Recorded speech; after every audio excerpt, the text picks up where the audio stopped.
મંગલમ ભગવાન વીરો મંગલમ ગૌતમ પ્રભુ મંગલમ સ્થૂલિભદ્રા દેહ જૈનો ધર્મોસ્તુ મંગલમ. ઓકે, આપણે લાસ્ટ ક્લાસમાં શ્રી દ્રવ્ય ક્ષેત્ર કાલભાવ સૂત્ર આપણે જોઈ રહ્યા હતા. હવે આપણે ભાવથી જોઈએ કે અહીંયા આપણે શું કન્ડિશન્સ આપણે સેટ કરી રહ્યા છે એમાં આ સૂત્રમાં કે ભાવથી કેવા ભાવથી આપણે રહેવાના છીએ. શક્તિ પ્રમાણે રાગ દ્વેષ રહિત રહેવાનું છે આપણને.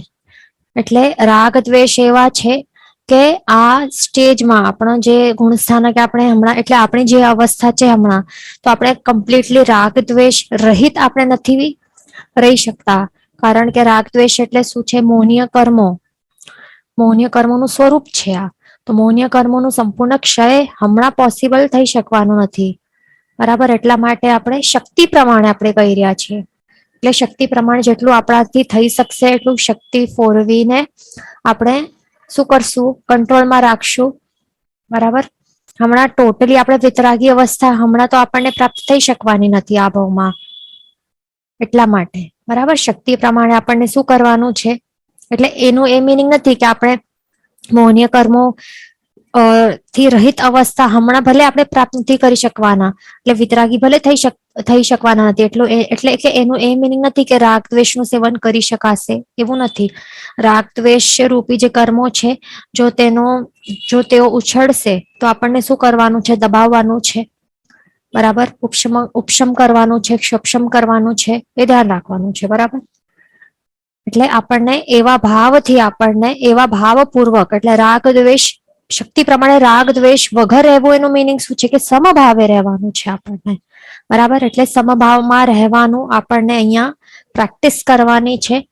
એનાથી આપણું જે સમભાવનું જે ગુણ છે, બરાબર, એમાં વૃદ્ધિ થશે.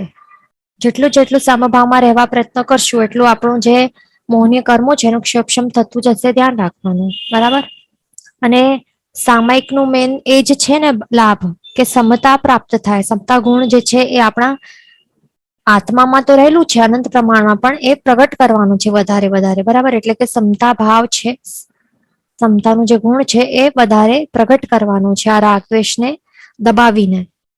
બરાબર, એનું સક્ષમ કરીને.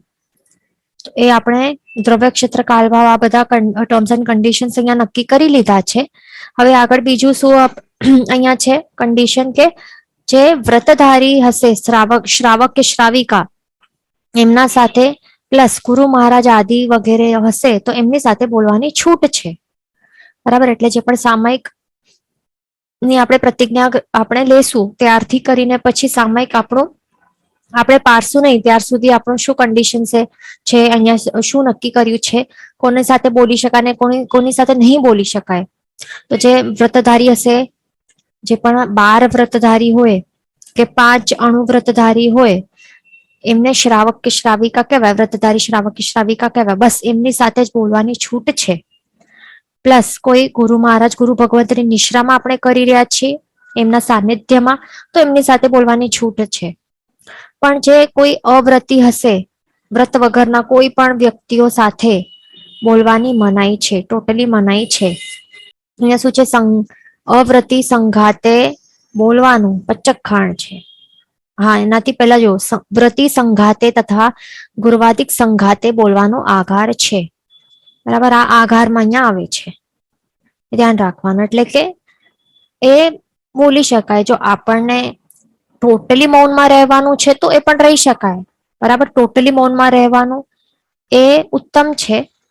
પણ અહીંયા બીજું આધાર પણ અહીંયા બતાડેલું છે કે કોઈ વ્રતી કે ગુરુવાદિક હોય તો એમની સાથે બોલવાનો આધાર છે. પણ જે અવ્રતીઓ હશે તો એમની સાથે બોલવાનો સીધો અહીંયા પચેખાણ જ લઈ લીધેલું છે. તો આપણને વિચારવાનું કે આપણે રોજ આ સામાયિક આપણે ઘરમાં જો કરતા હોઈએ કે ઉપાશ્રયમાં બેસીને આપણે કરતા હોઈએ તો અહીંયા આ સૂત્ર આપણે રોજ બોલીએ જ છીએ સામાયિક લેતા સમયે, તો આપણને એનું શબ્દાર્થ કે એનો અર્થ ખ્યાલ ન હોય અને શું કરીએ?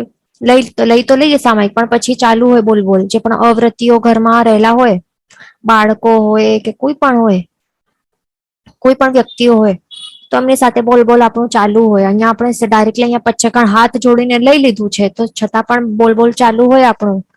કારણ કે આપણને એનું મિનિંગ જ ખબર નથી, શું સૂત્ર બોલી રહ્યા છે એનું કઈ મિનિંગ નહીં ખ્યાલ હોય. પછી બોલ ચાલુ હોય, બીજાને આપણે શિખામણો આપીએ કે આદેશ આપીએ કે આ જોઈને કપડાં ધોઈ નાખ, જા દરવાજો ખોલ, અહીંયા આવીને બેસ, એ બધું આપણે કહીએ સામાયિકમાં, જે અવૃત્તિઓ સાથે આવી રીતે બોલીએ અને વળી આવા આદેશો પણ આપીએ તો શું સીધો પચખાણનો ભંગ થાય છે, ડાયરેક્ટ પાપ કર્મોનું બંધ થતું જાય છે. એટલે એવું નહીં વિચારવાનું કે સામાયિક આપણે લઈ લીધું તો બસ પુણ્ય કર્મો નું બંધ થતું જાય છે, એવું નથી. એમાં આપણને પ્રોપરલી પરફેક્ટ જેવી રીતે અહીંયા પચખાણો લીધેલા છે એના મુજબ કરવાનું છે. બીજું છે અથવા જયણા છે, એટલે અહીંયા શું છે એનું પચખાણ છે અથવા જયણા છે. એટલે જયણા ક્યારે લઈ શકાય? જ્યારે સમજો કે હવે એવું પ્રસંગ આવી બન્યું છે કે જે સામાયિક લીધેલો વ્યક્તિ છે એનો હવે શું થઈ ગયું છે, એકદમ પ્રોબ્લેમ આવી ગયું છે હેલ્થમાં, મરણ જેવા સંયોગ થઈ શકે છે. એવા એવા એકદમ એ લેવલના જો એવા સંયોગો ઉભા થાય કે હવે તો શું કે હવે બીજું કઈ રસ્તો નથી, જે અવૃત્તિ હશે તો એમની સાથે બોલવું જ પડશે હેલ્પ માટે, કે એવા કોઈ એવા ઇનએવિટેબલ સર્કમસ્ટાન્સીસ આવી જાય તો જ પછી જયણા છે, તો જ બોલી શકવાની જયણા છે, નહીં તો ડાયરેક્ટ પચખાણ છે. ધ્યાન રાખવાનું, બરાબર. જયણાનો અર્થનો અનર્થ નહીં કરવાનો કે અહીંયા જયણા તો છે લીધેલી છે એટલે બોલી શકાય, એવું કઈ નથી. ધ્યાન રાખવાનું. જયણા એટલે શું?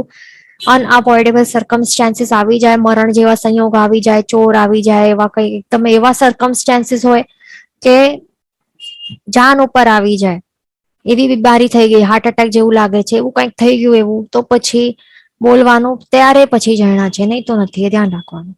તો આવી રીતે શું છે આગળ એ પ્રકારે એ રીતે 6 કોટીએ કરી સામાયિક કરું, બરાબર. તો આવી રીતે 6 કોટીએ, 6 કોટી એટલે શું અહીંયા જોઈએ આપણે કે એ પ્રકારે મન, વચન અને કાયા આ 3 યોગ થયા, બરાબર. આ 3 યોગથી હું કરીશ નહીં અને કરાવવું નહીં. એટલે કે શું કે મનથી, મન, વચન અને કાયાથી કોઈ પણ પાપ કાર્યો મેં કરીશ નહીં અને બીજા દ્વારા કરાવીશ નહીં. એટલે મન, વચન, કાયાના 3 યોગો થયા, બરાબર. અહીંયા 3 થયા અને કરીશ નહીં, કરાવીશ નહીં, એટલે આ 2 વસ્તુઓ થઈ. તો આવી રીતે 2 3 6, એટલે આવી રીતે 6 કોટીએ આપણને સામાયિક કરવાનું હોય છે, બરાબર. ધ્યાન રાખવાનું. એટલે એવી અહીંયા પણ 3 લખેલું છે એટલે શું, એવી રીતે કેવી રીતે 3+3 અહીંયા કર્યું છે કેવી રીતે પણ આપણે સમજી લઈએ. આપણે એવી રીતે જોઈએ ને કે 3 યોગ અને કરવું નહીં, કરાવવું નહીં, એટલે ટોટલ 2, એટલે 2 3 6, એવી રીતે પણ કરી શકાય. ઓર સેકન્ડ વે ઇઝ કે અહીંયા શું છે, કરવું નહીં એટલે મનથી પાપ આચરણ કરવું નહીં એ 1, પ્લસ વચનથી પાપ આચરણ કરવું નહીં એ +1, અને કાયાથી પાપાચરણ કરવું નહીં, બરાબર. એટલે કે ટોટલ 3 થયા, 1 + 1 + 1 3. અને કરાવવું નહીં એટલે બીજા દ્વારા મનથી કઈ પાપ વચનો એટલે પાપાચરણો એટલે વિચાર એવું કઈક હું કરીશ એટલે કરાવવું નહીં. પછી વચનથી પણ બીજા દ્વારા પાપના કાર્યો કરાવવું નહીં, અને કાયાથી પણ બીજા દ્વારા કરાવવું નહીં. એટલે 1 + 1 + 1 એટલે 3, અને 3 + 3 શું થાય છે 6. એવી રીતે 6 કોટીએ હું સામાયિક કરું. અને પછી આગળ શું છે, સામાયિક વ્રત ઉચ્ચાર કરવા ઉભા થઈને એક નવકાર ગણુંજી. તો એવી રીતે આ સામાયિક વ્રતનો ઉચ્ચાર એટલે કે એનું પચખાણ લેવા માટે હવે હું ઉભો થઈને એક નવકાર ગણીશ. તો હાથ જોડીને એવી રીતે નવકાર મંત્ર ગણવાનું છે. તો આપણે આ જોયું કે કેવી રીતે દ્રવ્ય ક્ષેત્ર ભાવ આ સૂત્ર જે છે તો એનું મીનિંગ શું છે. તો હવે આપણે જ્યારે પણ સૂત્ર બોલીએ તો મીનિંગ સહિત સમજીને અર્થ વિચાર સાથે અર્થના ચિંતન સહિત આપણને આ સૂત્ર બોલવાનું છે, અને એનું પાડવું પણ જરૂરી છે. ખાલી બોલી લીધો પણ થઈ ગયું પછી આખો સામાયિકમાં પાડવું પણ પડશે ને. અહીંયા ડાયરેક્ટ પચખાણ લીધેલું છે આ બધી વસ્તુઓનું, બરાબર. એટલે પહેલા જ આ બધું ધારી લેવાનું, વસ્તુઓ ખાસ ધ્યાન રાખવાનું, નહીં તો પછી પાપ લાગશે. હવે આગળ આપણે આપણા ચેપ્ટર તરફ આગળ ચાલશું. પેજ નંબર છે 18. 5મું જે ગુણ છે આત્માનું એનું નામ છે અક્ષય સ્થિતિ ગુણ. તો એના વિશે આપણે સમજણ લઈશું. તો હવે આ જે અક્ષય સ્થિતિ વાળી જે અવસ્થા છે તો એ જીવને ક્યારે પ્રાપ્ત થાય છે, જ્યારે તે સિદ્ધ અવસ્થાને પામે છે ને, તો ત્યારે આ અક્ષય સ્થિતિ આ અવસ્થાને પ્રાપ્ત કરે છે જીવ. તો હવે સંસારી જીવો છે, બધા જ સંસારી જીવો એ કેવા સ્થિતિ વાળા હોય છે, ક્ષયવાળી અવસ્થા વાળા હોય, ક્ષયવાળી સ્થિતિ વાળા હોય છે. એટલે કે શું કે એમની સ્થિતિ કેવી હોય છે, એમની સ્થિતિનું ક્ષય થઈ જાય છે, થઈ શકે છે. એટલે કે આપણું એક્ઝામ્પલ લઈએ, આપણે જ્યારે આયુષ્ય આપણું જ્યારે આયુષ્ય પૂર્ણ થાય તો ત્યારે મરણ થાય છે, બરાબર. અને પછી શું થાય છે? મરણ થાય છે અને પછી નવો ભાવ પ્રાપ્ત થાય છે ને, બરાબર. એટલે મરણ થાય છે, જીવનનો અંત થાય છે અને પછી નવા નવા ભવો કરવા પડે છે. તો આવી રીતે આ જન્મ મરણની જે પરંપરા છે, તો એ એક કયા કર્મના કારણે એ પ્રાપ્ત થાય છે? આ આયુષ્ય કર્મો છે, તો એ એમની જે બેડી છે, તો આયુષ્ય કર્મોના કારણે આ જે જન્મ મરણની પરંપરા છે તે ચાલી રહી છે. કારણ કે આયુષ્ય કર્મો એક એવા છે, બેડી રૂપ છે. એ એ બેડીથી આપણને આપણા આત્માને બાંધી રાખ્યું છે, બરાબર. અને જે નવા નવા આયુષ્ય કર્મો હોય, એટલે દરેક ભાવમાં જીવ શું કરે છે? નવા નવા આયુષ્ય કર્મોનું બંધ કરે છે એક વખત, અને પછી એ બેડીથી પોતાના આત્માને જકડી રાખે છે. અને પછી આ બેડીના કારણે પછી જીવને બીજો નવો ભાવ કરવું જ પડે છે, નેક્સ્ટ ભાવ કરવું જ પડે છે. અને નેક્સ્ટ ભાવ કરવા માટે એને મરણ પામવું પડે છે, અને પછી પાછો જન્મ થાય છે. એટલે જન્મ મરણ એટલે શું થાય છે? જે એનું ભવ છે, એનું ભવની જે સ્થિતિ છે, જે ચાલી રહ્યું છે ભવ, તો એ ક્ષય પામે છે, બરાબર. એટલે કે એનો એન્ડ થાય છે. પછી નવો ભવ એ એટલે જ્યારે એ જન્મ થાય છે એટલે નવો ભવ પાછો પામે છે, પછી એ ભવનો પાછો અંત થાય છે. એટલે સ્થિતિ કેવી છે? ક્ષય પામતી જાય છે વારંવાર. કોના કારણે? આ આયુષ્ય કર્મની બેડીઓના કારણે. એટલા જ માટે આ આયુષ્ય કર્મો કેવા છે? એમને બેડીની ઉપમા આપેલી છે, બરાબર. એક ભાવનું સંપૂર્ણ આયુષ્ય જીવ ભોગવી ન લે ત્યાં સુધી આયુષ્ય કર્મ તેને બીજો ભાવ કરવા નહીં આપે.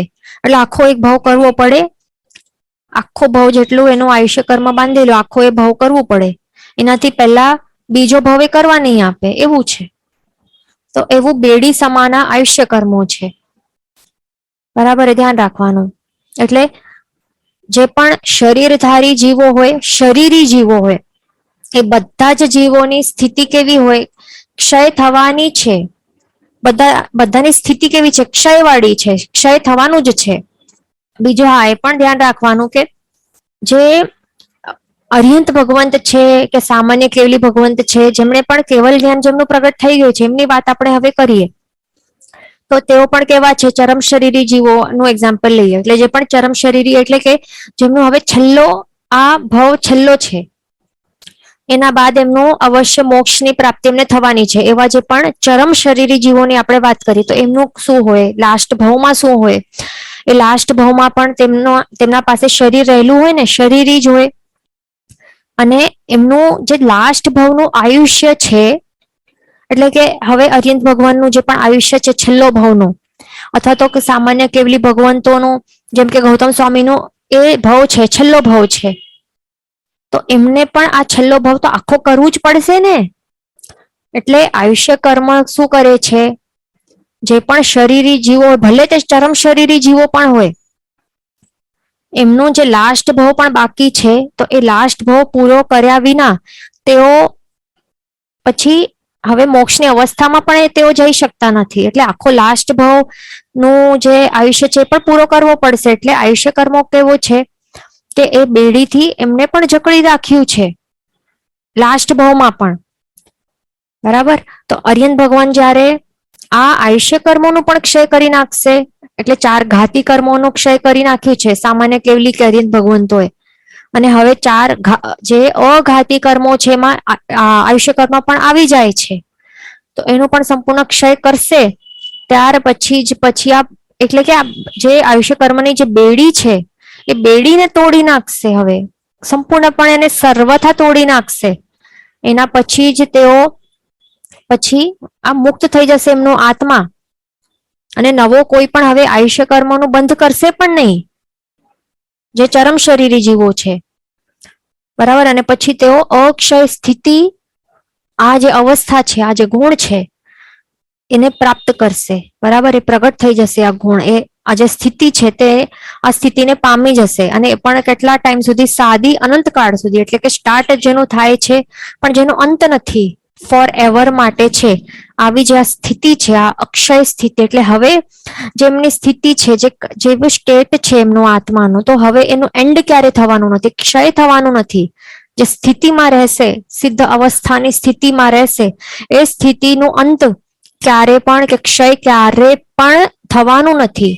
તો આવી છે આ સિદ્ધ આત્માઓની અવસ્થા, એ ધ્યાન રાખવાનું. એટલે જે પણ શરીરી હોય, બરાબર, જેનું પણ આયુષ્ય કર્મ બાકી રહેલું હોય તોડવાનું, જે પણ આયુષ્ય કર્મની બેડીમાં જકડેલા હોય, તો તે બધાની કેવી હોય? ક્ષયવાળી સ્થિતિ હોય, બરાબર. એટલે લાસ્ટમાં તો એમને પણ આ ચરમ શરીરીને પણ એમને પછી મરણ કરવું પડે છે ને લાસ્ટમાં, એટલે કે નિર્વાણ કહેવાય એને. એટલે શરીર નો ત્યાગ થાય છે. એટલે એ જે અવસ્થાથી છેલ્લો ભવ રૂપી જે આ સ્થિતિ હતી એનો ક્ષય થાય છે ને, એક આ લાસ્ટ ટાઈમ ક્ષય થશે, અને પછી એના બાદ ક્યારે પણ પછી જન્મ મરણની પરંપરા ક્યારે થવાની નથી, એ ધ્યાન રાખવાનું, બરાબર. એટલે એક ભાવનું સંપૂર્ણ આયુષ્ય જીવ ભોગવી ન લે ત્યાં સુધી પછી બીજો પછી કઈ ન હોય, એટલે આખો એ ભોગવવું પડે એવું હોય છે આ આયુષ્ય કર્મ, ધ્યાન રાખવાનું, બરાબર. તો હવે આપણે આ જોઈ લીધું કે આ અક્ષય સ્થિતિ એટલે શું છે, કે હવે અક્ષય સ્થિતિ ગુણ એ પ્રગટ કર્યા બાદ જે પણ સિદ્ધ અવસ્થાઓ હશે, સિદ્ધ આત્માઓ હશે, તેમને ફોરએવર સુધી તેઓ આવી જ સિદ્ધ અવસ્થામાં જ રહેશે. નવા કોઈ પણ જન્મ કે નવા ભવો કે જન્મ મરણ કે નવા ભવો કઈ પણ એમને કરવા નહીં પડશે ક્યારે પણ. એટલા માટે આવી અવસ્થા જો આપણને પણ જોઈતી હોય તો આપણને શું કરવાનું? આપણે જિનાલયમાં આપણે જઈએ તો ત્યારે દ્રવ્ય પૂજા કરતા કેવા ભાવો ભાવવાના? એ પણ કઈ અક્ષત પૂજા આપણે કરીએ ને, અક્ષત પૂજા આપણે કરીએ તો ત્યારે એ ચોખા હોય હાથમાં, તો ત્યારે આપણને એ જ ભાવ આવી પ્રકારની ભાવના ભાવવી કે આ જે અક્ષતો છે એની જેમ જ હું પણ અજન્મો બનું, બરાબર. હવે મને પાછા પાછા જન્મ મરણના ચક્કરો એ નથી જોઈતા, મને અજન્મો બનવાનું છે, બરાબર. અક્ષય બનવાનું છે, આવી અક્ષય સ્થિતિ મને જોઈએ છીએ. તો એવી રીતે આપણને આ ભાવો સાથે આપણને આ દ્રવ્ય પૂજા કરવી, એ ધ્યાન રાખવાનું. હવે આપણે નેક્સ્ટ ગુણ ઉપર ચાલશું, આ છે અરૂપીપણું. તો આ ગુણ કે આ સ્થિતિ જે છે અરૂપીપણાની સ્થિતિ, તો એ નામકર્મના સંપૂર્ણ અને સર્વથા ક્ષય કરવાથી પ્રગટ થાય છે. અને આ નામકર્મને ચિત્રકારની ઉપમા આપેલી છે. જે પેન્ટર હોય ને, ચિત્રકાર એટલે શું? જે પેન્ટર હોય, તો એની ઉપમા આપેલી છે. અહીંયા આપણે ફોટોમાં જોઈએ, અહીંયા જો આ ચિત્રકાર શું કરે છે, અહીંયા પેન્ટર શું કરે છે, એને મનમાં જેવો આવે, જેવો જેવો એની મનની કલ્પના જેવી હોય એ પ્રકારે એના હાથ ચાલતા જાય અને એવા એવા પ્રકારનો એ આકાર આપે છે ને. આ અહીંયા એક સ્ત્રીનો અહીંયા એક આકાર આપેલું છે એનું શરીરનું, અમુક પ્રકારના આઈબ્રોનું શેપ, અમુક પ્રકારના નાકનું શેપ આપે છે, મોઢાનું શેપ અમુક પ્રકારનું છે, વળી આખો, એટલે આવી રીતે અમુક જેવો એનો મનમાં હતું એવા પ્રકારનું એને શેપ આપ્યું છે શરીરનું, બરાબર. રૂપ એવું આપ્યું છે, અને વળી એમાં કલર્સ પણ ફિલ કરે છે, કલર્સ ભરે છે, અને આવો આખો પિક્ચર એને તૈયાર કર્યો છે. અને એના મનની કલ્પના પ્રમાણે આવા પ્રકારનો એ રૂપ રંગ એને આપ્યું છે આ ચિત્રને. તો આવા આ ચિત્રકાર જે છે, તો એની એ ચિત્રકારની ઉપમા અહીંયા આપેલી છે નામકર્મને. કારણ કે નામકર્મ પણ આવો જ છે કે જીવો જેવા પણ પ્રકારના નામકર્મોને બાંધે છે, બસ તેવા જ પ્રકારનું એને શરીર મળે છે. અને શરીરના જે પૂતગલો, શરીર જે પણ પૂતગલોથી બનેલા હોય ને, તો એવા અમુક પ્રકારના એને વર્ણ, ગંધ, રસ, સ્પર્શ વાળા એને શરીર મળે છે. એવા અમુક પ્રકારના એના આકાર મળે શરીરના, ઇન્દ્રિયો પણ એવા પ્રકારની મળે, બરાબર. બીજા યશ, અપયશ, સૌભાગ્ય, દૌર્ભાગ્ય એ બધું છે, એમાં આપણને ડિટેલમાં હમણાં નથી જવાનું, એ કર્મ ગ્રંથમાં આવે, એ બધું એ ટોપિકમાં આવે. એ તો આવવાનું છે, આપણા નેક્સ્ટ યર આવશે, જૈનોલોજી પાર્ટ 3, 4 એ બધામાં આવશે આગળ, બરાબર. તો ત્યારે આપણે જોશું. તો અહીંયા બેઝિકલી એ સમજવાનું છે કે જેવા પ્રકારનું જીવ નામકર્મોનું બંધ કરે છે, એવા જ પ્રકારના એને લુક્સ મળે, શરીરના લુક્સ હોય ને, પોતાના આપણે મિરરમાં જોઈએ શરીરના કેવા રંગરૂપ હોય છે, જે આકાર છે કે લુક છે, એ બધું નામકર્મના પ્રમાણે મળે છે, બરાબર. એક પર્ટિક્યુલર રૂપ મળે છે. તો આવા અમુક રૂપવાળા જે વ્યક્તિ હોય, પછી એને પછી અમુક નામ આપવામાં આવે, જેમ કે સીતાબેન કે ગીતાબેન, એવી રીતે અને એના એવા નામ તરીકે પછી તે વ્યક્તિ ઓળખાય છે, બરાબર. એટલે કે આવા અમુક મોઢા કે આવા અમુક આંખ વાળું એવા એવા આકાર વાળું એવા લુક્સ વાળું આ વ્યક્તિ છે, એનું નામ છે સીતાબેન. તો આવી રીતે બધા લોકો ઓળખે ને પછી. તો આ બધું શેના કારણે? નામકર્મના કારણે. એટલે નામકર્મના કારણે દરેક ભાવમાં જીવોને એક પ્રકારના અમુક લુક્સ મળે છે. એટલે લુક્સ પણ બદલાય છે, દરેક ભાવમાં એને લુક્સ બદલાય છે ને, એમના શરીરો ને લુક જે છે બદલાય છે, નામો પણ બદલાય છે. આ ભાવમાં તમારું નામ સીતાબેન છે, નેક્સ્ટ ભાવમાં હશે કોઈ મુકેશભાઈ હશે, એટલે કંઈ પણ હોઈ શકે છે. તો આવા પ્રકારનું જે પણ છે ને બધું વિભાવ દશા છે. આ બધી કઈ આપણી પોતાની સ્વાભાવિક દશા નથી. કારણ કે આત્મા કેવો છે? આપણો આત્મા અનામી છે. આત્માનું કઈ નામ હોય? આત્માનું નામ હોય સીતાબેન, ગીતાબેન, મુકેશભાઈ, આવો નામ હોય? નહીં હોય. આત્મા અનામી છે અને અરૂપી છે, એનું કોઈ રૂપ નથી. આવા અમુક પ્રકારના જે પણ રૂપો આપણને મિરરમાં ઉભા રહીએ સામે, અથવા તો બીજા વ્યક્તિઓને જોઈએ તો એના જે રૂપો દેખાય તો એ સાચા એના આત્માના રૂપ છે? આત્માના નથી, પણ આ પૂતગલો નું એક આવી રીતે ક્રિએટ એક ફોર્મેશન બન્યું છે કે આવા અમુક પ્રકારનું એને આવું રૂપ મળ્યું છે, આવા અમુક પ્રકારનું વર્ણ, ગંધ, રસ, સ્પર્શ વાળું એને આ શરીર મળ્યા છે. પણ આત્માનું કોઈ પણ વર્ણ નથી, કલરલેસ છે, કોઈ ગંધ નથી, એનો કોઈ સ્મેલ નથી, એનો કોઈ ટેસ્ટ નથી, રસ નથી, વળી સ્પર્શ પણ નથી. આત્મા કેવો છે? અસ્પર્શી છે. અને અસ્પર્શી વસ્તુઓનું કોઈ વજન હોય? નહીં હોય ને. ન એ ગરમ ઠંડુ કે કેવું નહીં હોય, સ્મૂથ કે રફ કે એવું કઈ નહીં હોય. તો એ બધું જે આપણને બીજા વ્યક્તિઓને ટચ કરીને અથવા તો પોતાના શરીરને સ્પર્શીને જે અનુભવાય છે, ઉષ્ણતા કે કોમલતા કે ખરબચડી સ્કિન, તો એ બધું શું છે? એ બધી વિભાવ દશા છે. એ બધા કોના કેરેક્ટરિસ્ટિક્સ છે? બધા પૂતગલોના આ બધા ગુણધર્મો છે, આત્માના ગુણધર્મ નથી. બરાબર. એટલે આપણને એ ધ્યાન રાખવાનું, જે પણ રૂપ મળ્યું છે ને એ આપણું રૂપ છે જ નહીં. એ માત્ર નામકર્મના કારણે આવા અમુક પ્રકારના પૂતગલો આપણને એટલે આપણા ઉપર ચોંટી ગયા છે, તે છે. એટલે આ પૂતગલો જે છે એ આપણા છે જ નહીં. કારણ કે આ ભાવમાં આ પૂતગલો, શરીરરૂપી પૂતગલોને છોડીને નેક્સ્ટ ભાવમાં જશું તો ત્યારે અમુક બીજા પ્રકારના પછી બીજા નવા પૂતગલો ચોંટાઈ જશે. બરાબર. એટલે શરીર રૂપી જે બીજા અલગ વર્ણ, ગંધ, રસ, સ્પર્શ વાળા પૂતગલો ચોંટાઈ જશે. એટલે આ બધું શું છે? પર છે. આ શરીર છે ને એ બધું પર છે. આ પૂતગલો પર પદાર્થો છે. એટલા માટે આ મિરરમાં આપણે ઉભા રહીને જોઈએ ને તો એ જે દેખાય છે ને આકૃતિ કે રૂપ, તો એના ઉપર મારાપણાના ભાવ લાવવા ન જોઈએ કે આ મારું શરીર છે, આ હું છું, અથવા તો મારું નામ આ સીતાબેન છે. એવી રીતે મારાપણાના ભાવ એ બધી વસ્તુ પર લાવવી જ ન જોઈએ. આ બધું શું છે? વિભાવ દશા છે. અને વળી રાગ કે દ્વેષ પણ કાંઈ પણ કરવું ન જોઈએ આપણા રૂપ ઉપર કે બીજા કોઈના રૂપ ઉપર. નહીં તો શું થાય? કર્મોનું બંધ થતું જાય. અને પછી જેટલું જેટલું આપણે પોતાના અથવા તો બીજાના આકૃતિ કે રૂપ કે શરીરો ઉપર જેટલું આપણે રાગ કરશું તો આપણા પણ પછી એટલે શરીર ઉપર રાગ જેટલું કરશું એટલે કે શરીર બહુ વધારે ગમે છે તો પછી કર્મો આપણને હજી લે, તને શરીર બહુ ગમે છે ને, લે હજી નવો શરીર લે, નવો શરીર ધારણ કર, બીજો ભાવ લે, હવે લે નવો શરીર, ત્રીજો ભાવ કર, લે નવો શરીર. આવી રીતે નવા નવા શરીરો આપણને ધારણ કરતા રહેવું પડશે. એટલે શું? એટલે કે બીજા અર્થમાં આપણા જે સંસારમાં પરિભ્રમણ ભાવો એ વધતા જશે, શરીરો મળતા જશે. એટલે આપણને શું કરવું જોઈએ?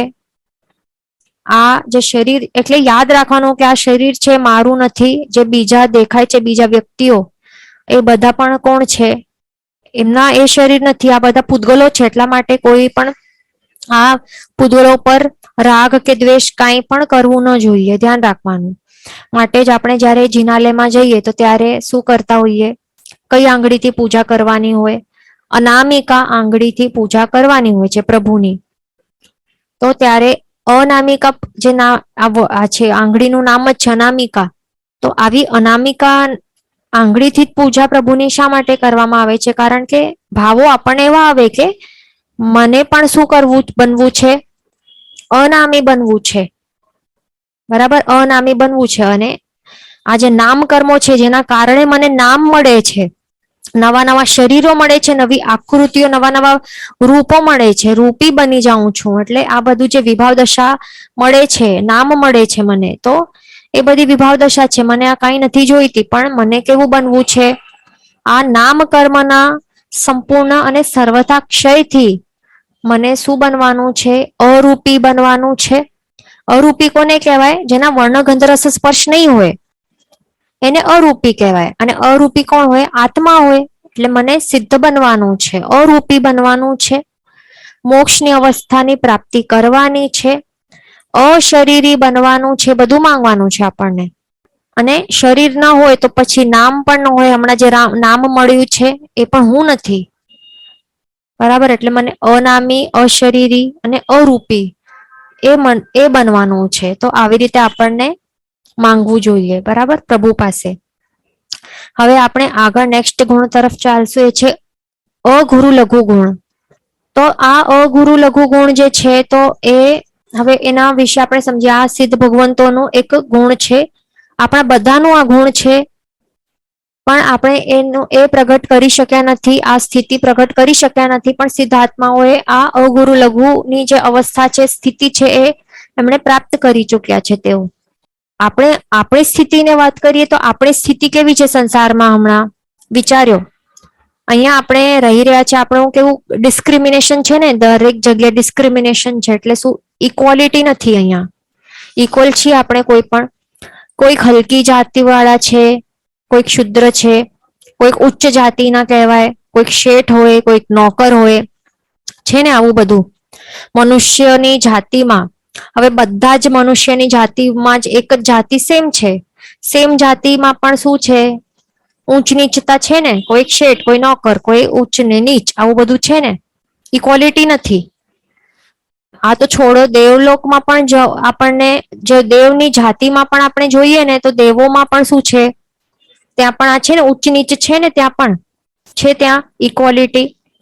કોઈક એવા ઇન્દ્ર મહારાજાઓ હોય, એટલે મોટા લેવલ વાળા હોય, ઇન્દ્ર મહારાજા કે સામાનિક દેવો આવા હોય. પછી એના પછી એવા પણ હોય, કોઈક નીચ જાત વાળા હોય. કેવા હોય? કોઈ કિલબિશિક હોય, નોકર દેવ હોય, આભિયોગિક દેવ હોય. કિલબિશિક કેવા હોય? ભંગી જેવા દેવો હોય. અને આભિયોગિક દેવ એ નોકર જેવા હોય, એવા એવા હોય ને.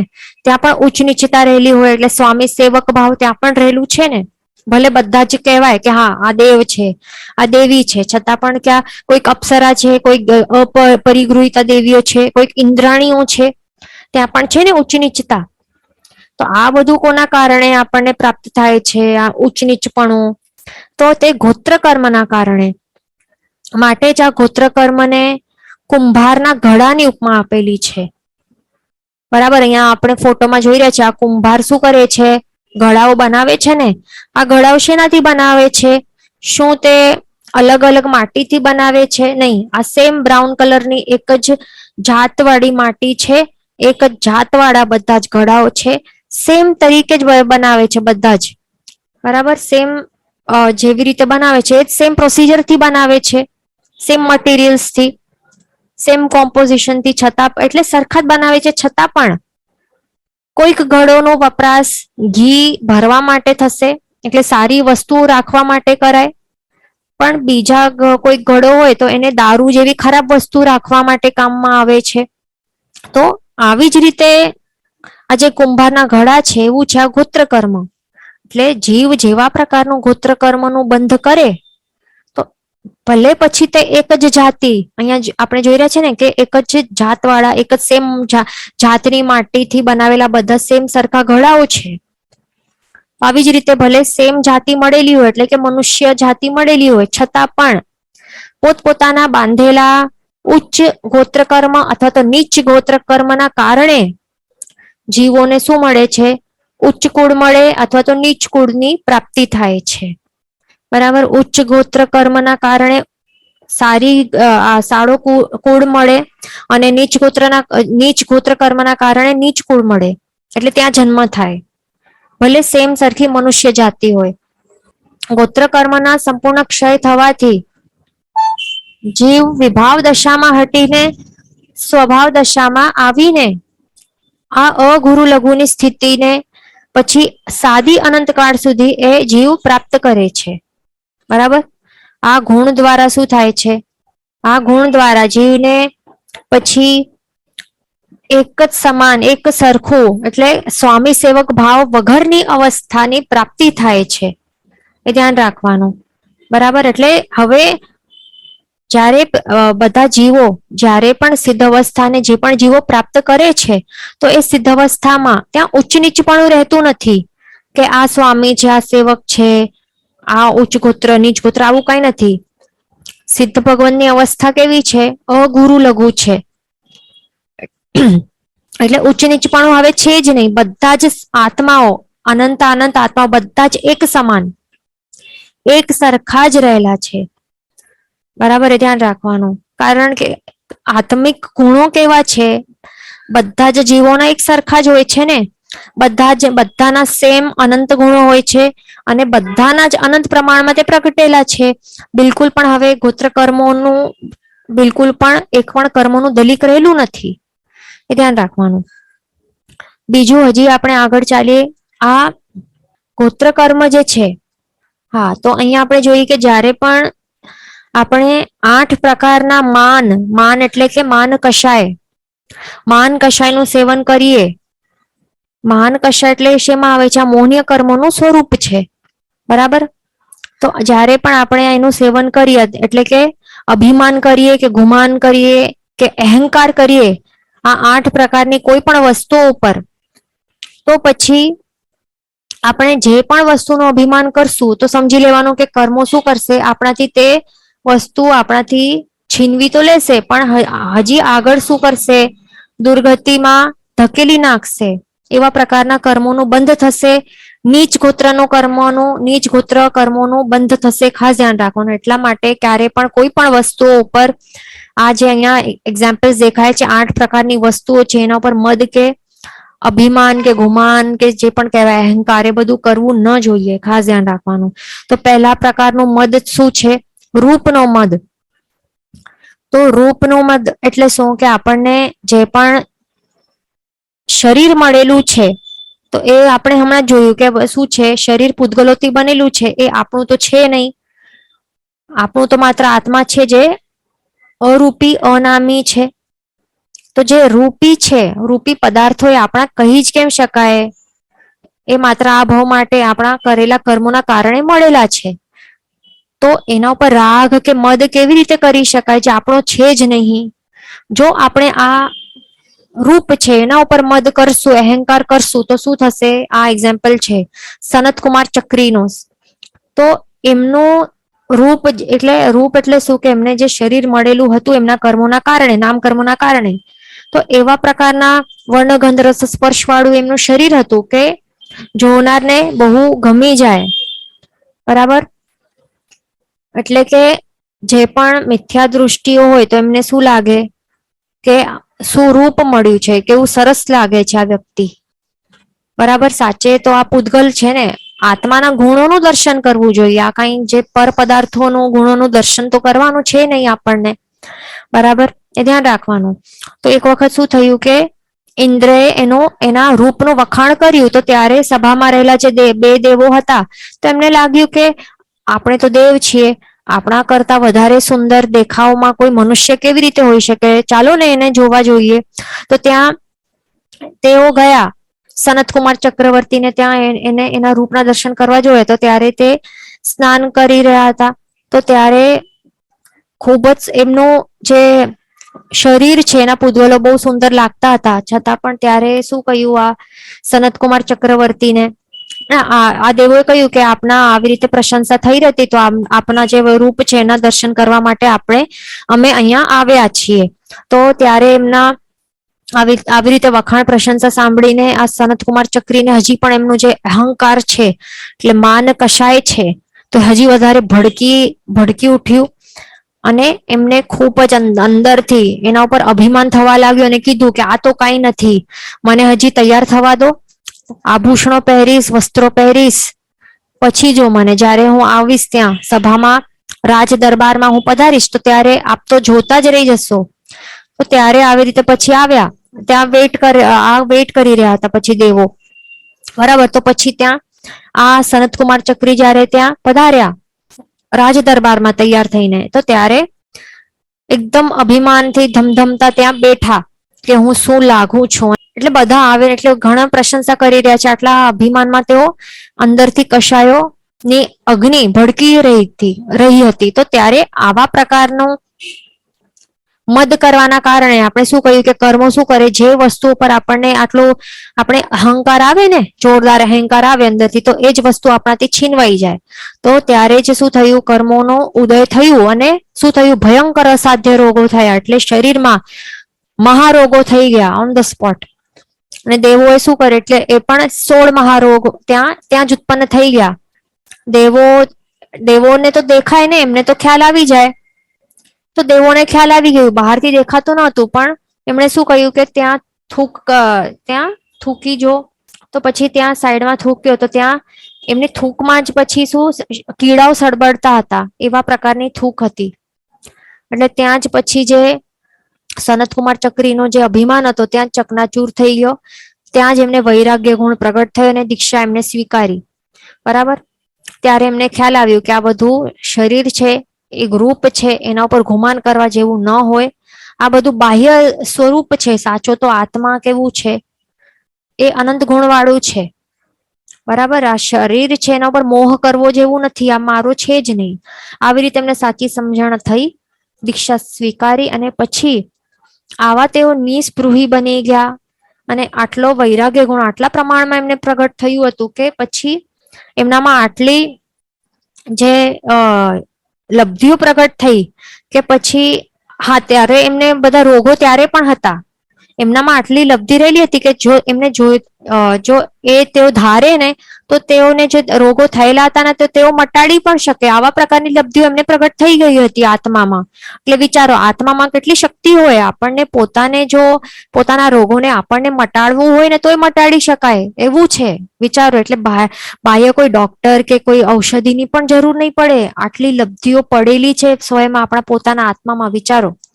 બસ આપણે પ્રગટ કરી શકતા નથી, એ ધ્યાન રાખવાનું. તો ત્યાં દેવો આવ્યા ગુરુ ભગવંતને, આ મુનિ ભગવંતને એમના દર્શન કરવા. એમને કહ્યું કે દેવોએ કે આપ જો કહો તો અમે જે આપને રોગો અહીંયા થયા છે, તો એ અમે મટાડી શકીશું.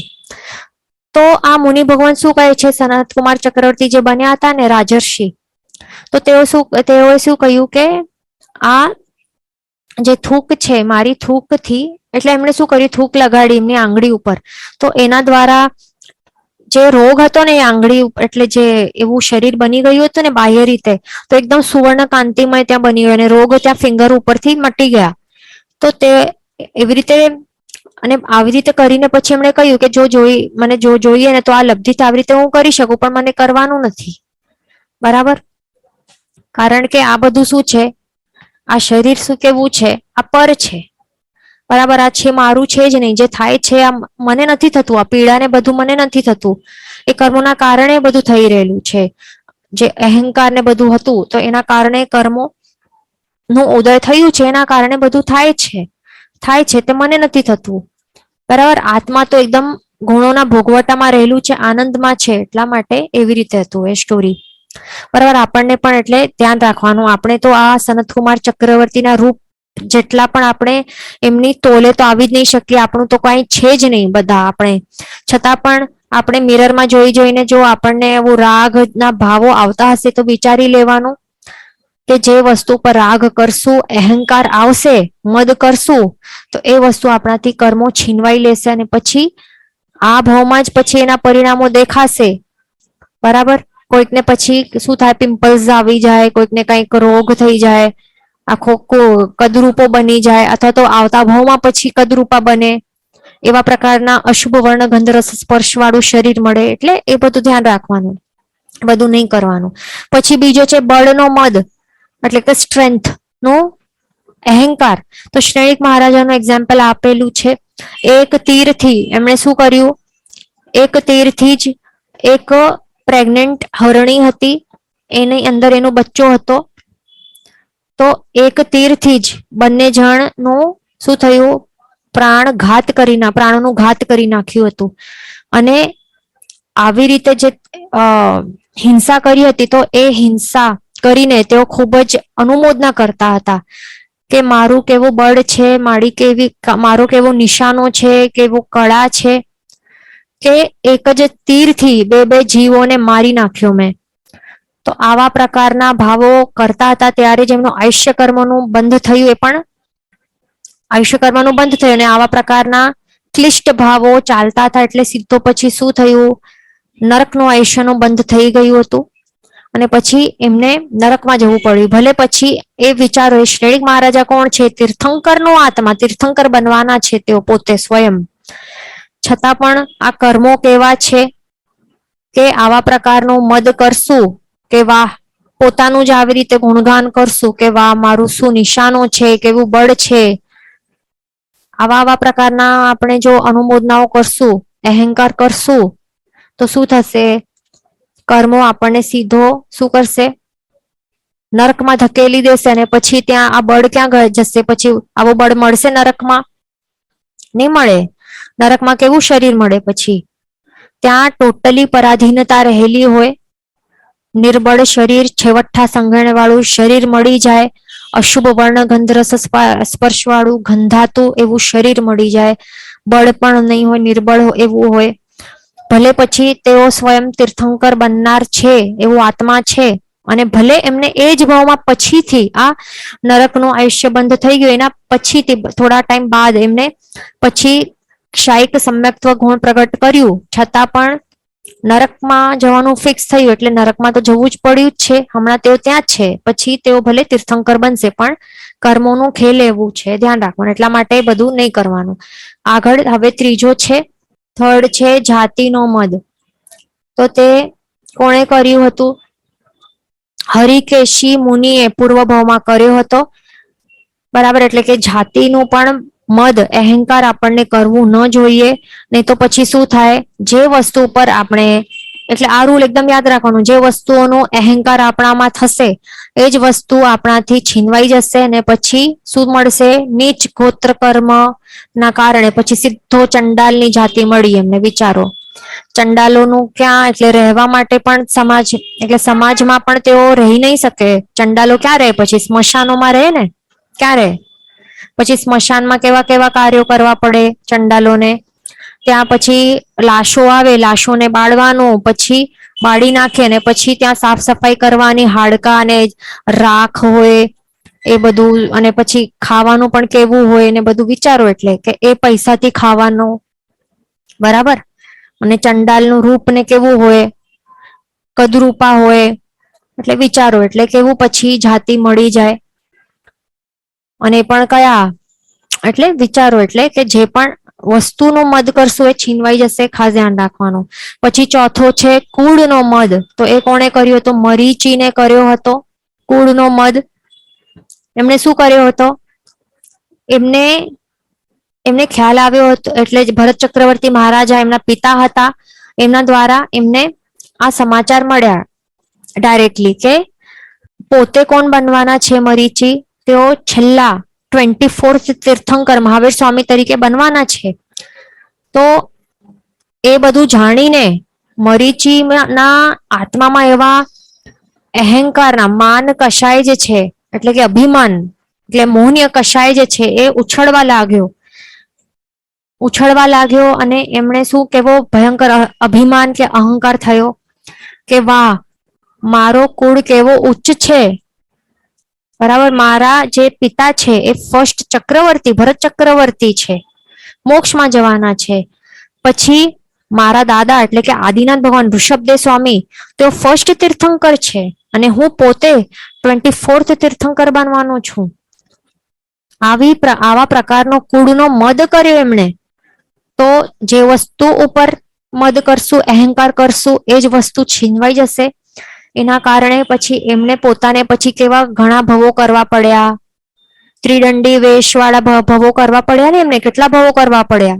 વળી આટલું જ નહીં, પણ જ્યારે તેઓ 24th તીર્થંકર બનવાના છે લાસ્ટ ભાવમાં પણ, ત્યારે પણ તેમનું જન્મ ક્યાં થયું, એટલે કે ચ્યવન ક્યાં થયું? દેવાનંદાની કુક્ષીમાં. ક્યારે પણ એ ધ્યાન રાખવાનું, તીર્થંકર જે બનવાના હોય આત્માઓ, તો ત્યારે તેઓ ક્યારે પણ ઉચ્ચ કુળમાં જેમનો જન્મ થાય એવું જ એક રૂલ જેવું જ સમજી લેવાનું, કારણ કે એમના પુણ્ય કર્મો એવા જોરદાર હોય ને કે તેઓ પછી ક્યારે પણ જે ઉચ્ચ કુળ હોય ને તો ત્યાં જેમનો ચ્યવન ને જન્મ બધું ત્યાં જ થાય, બરાબર. પણ એમનું એટલે ઉચ્ચ કુળ મળે, રાજ્ય કુલ મળે, ક્ષત્રિય અને એવા બધા હોય તો ત્યાં જ એમનું ચ્યવન અને જન્મ થાય. પણ અહીંયા એમનું ચ્યવન ક્યાં થયું? દેવાનંદાની કુક્ષીમાં, જે રાજ્ય કુલ નહીં હતું, ક્ષત્રિય નહીં હતા, ત્યાં એમનું આ થયું, અને એ પણ 82 ડેઝ સુધી ત્યાં એમને રહેવા પડ્યું હતું. તો આવા કર્મો હોય ત્યારે છોડતા નથી. એટલા માટે આપણને જે પણ મળ્યું હોય, આપણને ક્યારેક આપણા મનમાં થઈ જાય કે અહંકાર આવી જાય કે હું તો કુળનો છું, બીજા બધા એકદમ નીચ છે, એવું બધું આપણને કરવું ન જોઈએ. નહીં તો આ કુળ પણ હાથથી ચાલ્યો જશે. આપણને એટલે એક આપણને ગર્વ ફીલ થવાનું અને અહંકાર કરવાનો બંને અલગ વસ્તુઓ છે. આપણને થેન્કફુલ કે ગ્રેટફુલ ફીલ થઈશ એટલે એ કરવું જોઈએ કે બહુ સરસ થયો કે આપણો અહીંયા આજ કોડ આપણને મળ્યો, તો we should be thankful for that. But એના માટે અહંકાર નહીં કરવાનો, બરાબર. એટલે કે હું ઊંચો અને બીજા બધા નીચા, એવા પ્રકારના ભાવો નહીં આવવા જોઈએ. પણ આપણને જે મળ્યું છે એના માટે થેન્કફુલ વાળી ફિલિંગ હોય ને, તો એ થેન્કફુલ કે ગ્રેટફુલ ફિલિંગ એ થવી જોઈએ, એ રાઈટ છે. પણ એના માટે અહંકાર નહીં હોવું જોઈએ કે હું ઊંચો અને બાકી બધા નીચા. ધ્યાન રાખવાનું, નહીં તો પછી આપણને પણ પછી નીચ ગોત્ર કર્મનું બંધ થઈ જશે. આગળ હવે 5th છે તપનો મદ. તો કુરગડુ મુનિએ પૂર્વ ભાવમાં કર્યો હતો અને એના કારણે તેઓ તપ કરી નહીં શકતા હતા.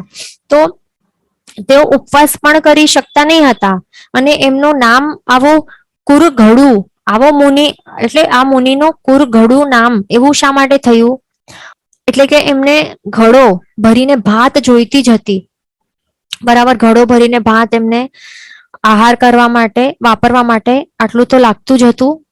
અને સંવત્સરીનો દિવસ આવે તો ત્યારે પણ તે ઉપવાસ કરી શકતા ન હતા, પણ આવો આહાર એમને કરવું જ પડતું હતું. આવા પ્રકારનું એમનું પછી શરીરની જે અવસ્થા છે એવી થઈ ગઈ હતી કે આટલી ભૂખ લાગ્યા કરે. તો એટલા માટે આપણે જો બહુ સરસ તપ કરતા આપણે જો કરતા હોઈએ તો એનું અહંકાર પણ નહીં કરવું જોઈએ કે અરે મેં તો આટલો આટલો કરી શકું છું, માસક ક્ષમણ કે અઠ્ઠાઈઓ, અને બીજા તો જો આટલો પણ કરી શકતા નથી. આપણે જો આવા પ્રકારના અહંકાર કરશું તો પછી આપણાથી પણ પછી તપને વધુ થઈ શકવાનું નથી, એ ધ્યાન રાખવાનું. પછી આપણે કઈ ધાર્મિક ક્રિયા પણ નહીં કરી શકશું. એટલે અહંકાર ને એ બધા આવા પ્રકારના જે ભાવો હોય, દુર્ભાવો, એ બધા કાઢી નાખવાના. આગળ છે જ્ઞાનનો મદ. તો એ સ્થૂલીભદ્રજીએ કર્યો હતો, એના કારણે 14 પૂર્વ ન ભણી શક્યા. તો એમાં શું છે કે તેઓ આટલા પ્રમાણમાં તેઓ જ્ઞાન ભણ્યું હતું. એમના જે ગુરુ હતા ભદ્રબાહુ સ્વામીજી, તો એમના દ્વારા આટલા પ્રમાણમાં જ્ઞાન નું આ બધું અધ્યયન કર્યો હતો કે જેના કારણે તેઓ પછી એ બતાડવા માટે એમને મન થયું કે એમની જે સિસ્ટર્સ હતી તેઓ બધી સાધ્વીજીઓ હતી. તો એમની જયારે સાધ્વીજી બહેનો તો જ્યાં એમના ભાઈને મળવા માટે આવવાના હતા કે બરાબર એમનું આ બધું ચાલે છે ને ચારિત્રનું નિર્વાહ પ્રોપરલી થાય છે, બધું જોવા માટે આવવાના હતા સાધ્વીજી ભગવંતો. તો ત્યારે એમનો જે આ જ્ઞાન હતું ને એનો મદ એ ઉછળવા લાગ્યો હતો એમના આત્મામાં. અને એ બતાડવા માટે કેટલું ભણ્યો છે એ બતાડવા માટે એમણે શું કર્યું, સિંહનું રૂપ ધારણ કરીને ત્યાં બેસી ગયા, બરાબર. તો એ જોઈને બધી સાધ્વીજી ભગવંત એકદમ ડરી ગઈ, એકદમ કે અમારા ભાઈ મહારાજ સાહેબ ગયા ક્યાં, સિંહે તો ખાઈ નહીં લીધું એમને. તો આવી રીતે ગુરુની ત્યાં એ ભાગીને એવી રીતે કહેવા લાગ્યા. તો ત્યારે ગુરુ ભગવંત તો કેવા હતા, જ્ઞાની હતા. કોણ હતા ગુરુ ભગવંત? ભદ્રબાહુ સ્વામીજી હતા. અને તેઓ કેવા શ્રુત કેવલી હતા. એમ કહી શકાય કે તેઓ જો આ જે અવસરપીણી કાળ છે એના જો કહેવાય કે શું કહેવાય શ્રુત કેવલી, તો છેલ્લા શ્રુત કેવલી કહી શકાય કે આ ભદ્રબાહુ સ્વામીજી હતા, છેલ્લા શ્રુત કેવલી. અને કેવા 14 પૂર્વધારી હતા. તો એમને ખ્યાલ આવી ગયો આ બધું થયું છે, બધા તેઓ સમજી ગયા. અને એના કારણે પછી એમણે ના પાડી દીધું કે હવે સુલીભદ્રજી છે એમને હવે અત્યાર સુધી મેં કેટલું ભણાવ્યું છે? 10 પૂર્વ અર્થ સહિત ભણાવ્યું છે અને એમને આવી રીતે જ્ઞાન છે એ પચ્યું નથી, જ્ઞાનનો અપચય થયો છે, એટલા માટે આવી રીતે જ્ઞાનનો અભિમાન થયો છે, એટલે હવે જ્ઞાન પચ્યો નથી. એના કારણે હવે આગળના જે 14 માંથી કેટલા રહ્યા? 4 રહ્યા ને, 4 પૂર્વો. તો હવે 4 પૂર્વનું જ્ઞાન મને આપવાનું નથી, એ અયોગ્ય છે. આ બરાબર, આ પાત્ર અયોગ્ય છે, એમના માટે હું હવે એના કારણે આગળનું ભણાવીશ નહીં એમને. તો સંઘે ઘણી જ વિનંતી કરી તો એમના ઘણી વિનંતીના કારણે પછી માત્ર સૂત્રથી જ આપ્યા. બરાબર, આગળના જે 4 પૂર્વો સૂત્રથી આપ્યા પણ અર્થથી નહીં આપ્યા. બરાબર, એટલે અહીંયા કહેવાયેલું છે કે 14 પૂર્વ ટોટલી ભણી નહીં શક્યા આ સ્થૂલીભદ્રજી સ્વામી. બરાબર, એ ધ્યાન રાખવાનું. તો એવું હોય છે. આ અહંકાર જે છે ને, જ્ઞાનનો મદ જે આવે ને, તો એ સમજી લેવાનું. આપણામાં જ્યારે પણ આવે તો સમજી લેવાનું કે જ્ઞાનનો અપચો થયો છે. બરાબર, જ્ઞાનનો અપચો એટલે જ અભિમાન. અને એ કરશું તો જેટલું પણ જ્ઞાન ભણેલું હશે ને એ પણ પછી ભૂલાઈ જશે અથવા તો અર્થનો અનર્થ કરી દેશું, અથવા તો સમજી લેવાનું કે મિથ્યાત્વના આવરણો આવી ગયેલા છે, એટલે આ બધું શું છે? અજ્ઞાન બની ગયું છે આપણા આત્મામાં. બરાબર, આપણે હવે પાત્ર નથી, અપાત્રી થઈ ગયા છે. એટલા માટે આવા જ્ઞાનનો અહંકાર બિલકુલ પણ નહીં કરવું જોઈએ. જ્યારે પણ જ્ઞાનનો અહંકાર આવે તો ત્યારે સમજી લેવાનું કે આપણે તો કઈ નથી, સામે તો કેટલા 14 પૂર્વધર મુનિ ભગવંતો છે, શ્રુત કેવલીના લેવલના છે, કેવલ જ્ઞાની ભગવંતો છે, જેમણે બધું જ આત્મા દ્વારા બધું જ્ઞાન થઈ ગયું છે. આપણે તો એમના સામે કઈ જ નથી બિલકુલ પણ. આપણને ડોટ જેટલું પણ આવડતું નથી. એટલા માટે જ્ઞાનનો અહંકાર બિલકુલ પણ નહીં કરવું, નહીં તો આગળના ભવોમાં પછી બુદ્ધિ નહીં મળે, જ્ઞાન નહીં ચડે, મેન્ટલી અનફિટ થઈ જઈએ, એ બધું થઈ જાય છે. ધ્યાન રાખવાનું. આગળ હવે 7th છે ઐશ્વર્યનો મદ. ઐશ્વર્ય એટલે કે જે આપણા પાસે સંપત્તિઓ રહેલી હોય તો એનું મદ કરવાનું, સંપત્તિનું મદ. તો દર્શાણભદ્ર રાજાએ કર્યો હતો અને ઇન્દ્રે અભિમાન ઉતાર્યું. તો એનું અષ્ટોત્તરી તીર્થમાલા આપણે જે પ્રતિક્રમણ આપણે કરતા હોઈએ તો ત્યારે અષ્ટોત્તરી તીર્થમાલા આવે છે ને, સ્તવન તરીકે આપણે બોલતા હોઈએ, તો એમાં એનું સરસ એકદમ ખૂબ સરસ એનું વર્ણન આવે છે આ ગાથાથી. શૈલે દસન કુડે દસન ભદ્દસ્સ ગવ હરણઠ્ઠા, આ છે ને ગાથા, તો ત્યાંથી આવે છે. એનો અર્થ સહિત આપણને એટલા જ માટે સૂત્રો પાકા કરવા જોઈએ તો સમજ પડે કે શું છે, સ્ટોરી કેટલી સરસ છે એમાં. તો એમાં શું આવે છે કે દર્શાણભદ્ર રાજાએ શું કર્યું હતું? પ્રભુ પધાર્યા હતા તો એમના માટે ભવ્ય સામૈયો કર્યો હતો, અને આ ભવ્ય સામૈયો એટલું સરસ કર્યું હતું કે એના મનમાં આવા પ્રકારના જે માન કશાય છે, અભિમાન કશાય, એ ઉછળવા લાગ્યા. એટલે કે જે ઐશ્વર્ય હતો એનું મદ કર્યો કે મેં જેવો કર્યો તે કોઈએ કર્યો નહીં હશે, એવા પ્રકારનું ભવ્ય અતિ ભવ્ય સામૈયો કર્યો છે. તો આવા પ્રકારનું જે એને અહંકાર થયું એ ઇન્દ્ર મહારાજે કેવી રીતે તોડી નાખ્યું એનું પણ આ વર્ણન છે અષ્ટોત્તરી તીર્થમાલામાં. તો શું કરે છે ઇન્દ્ર મહારાજા? અલૌકિક અને ભવ્યાતિ ભવ્ય જે કોઈ મનુષ્ય નહીં કરી શકે, ઓબ્વિયસલી મનુષ્ય નહીં કરી શકે ને, ઇન્દ્ર તો દેવ છે, તો એવા પ્રકારનું અલૌકિક સામૈયો ત્યાં કરીને બતાડ્યું. અને આવી રીતે પછી આ દર્શાણભદ્ર રાજાનું જે આ અહંકાર હતું એ તોડી નાખ્યું, એનું હરણ કર્યું, ગર્વનું હરણ કર્યું. તો ત્યારે દર્શાણભદ્ર રાજાએ શું કર્યું? એને પણ હારવું ન હતું, એને શું કર્યું? ત્યાં જ એને દીક્ષા સ્વીકારી. અને પછી શું થયું? ઇન્દ્ર મહારાજે એને નમવું પડ્યું એના ચરણે. બરાબર, એટલે એવું સરસ એવી સ્ટોરી છે. બરાબર, તો આવી રીતે દર્શાણભદ્રનું રાજાનું જેવી રીતે ઇન્દ્ર અભિમાન ઉતાર્યું અને એમને પછી વૈરાગ્ય ગુણ પ્રગટ થયો, અભિમાન એમનું ચાલી ગયું અને પછી સીધો એમણે દીક્ષા સ્વીકારી, એવું હતું. 8મું છે લાભનો મદ. હા, બીજું એ પણ ધ્યાન રાખવાનું, આપણે જો આવી રીતે સંપત્તિ મળેલી સંપત્તિ હશે, આપણે બહુ રીચ હશું, તો આપણને એવું લાગતું હશે કે અરે બીજા તો કેવા છે, ગરીબ છે, તો આવી રીતે અને એના ઉપર જો તિરસ્કારના ભાવ આવશે અને આપણા પોતાના મળેલી સંપત્તિ ઉપર કે સ્ટેટસ ઉપર બહુ ગર્વ હશે ને, તો કર્મો શું કરશે? આપણા પાસેથી આ બધી સંપત્તિઓ છીનવાઈ જશે, આપણે પણ આપણને ગરીબીની પ્રાપ્તિ થશે. ધ્યાન રાખવાનું, બિલકુલ એ બધું નહીં કરવું, એ ધ્યાન રાખવાનું. અહીંયા ક્વેશ્ચન છે but that ego became good નિમિત્ત for દર્શાન ભદ્ર કિંગ. તો અહીંયા ધ્યાન રાખવાનું કે ઇન્દ્ર મહારાજા જે ભવ્ય સામયો કર્યો એ કરીને બતાડ્યો ને, તો એવી રીતે એમને એક શીખ મળી કે જે દર્શાન ભદ્રને એવું હતું ને કે મેં જે કર્યું છે ભવ્ય સામયો અને એને જે સંપત્તિ ઉપર આટલો અભિમાન થયું ને, તો એ આવી રીતે તોડી નાખ્યું ઇન્દ્રમાં એનાથી વધારે સરસ કરીને. તો એનાથી એમનું જે દૃષ્ટિ હતી એ સાચી થઈ ગઈ કે આ અભિમાન કરવા જેવું ન હોય એવી રીતે. એટલે એમ નહીં કહી શકાય કે ઈગો સરસ સારું નિમિત્ત બન્યો, એ નહીં કહી શકાય, ધ્યાન રાખવાનું. એમ કહી શકાય કે ઇન્દ્ર જે છે તો એ એમના માટે સારા નિમિત્ત બન્યા, બરાબર, એમને પાછા લાઈન ઉપર લાવવા માટે. ઈગો જે હોય એટલે કે માન હોય એ તો ત્યાગવા યોગ્ય છે અને એ ક્યારે પણ સુનિમિત્ત નહીં કહેવાય, એ કુનિમિત્ત જ કહેવાય, એ ધ્યાન રાખવાનું, બરાબર. વચન વિરુદ્ધ બોલાયું હોય તો મિચ્છામિ દુક્કડમ સર્વમંગલ માંગલ્યમ સર્વકલ્યાણ કારણમ પ્રધાનમ સર્વધર્માણમ જનમ જેતિ શાસનમ પ્રણામ.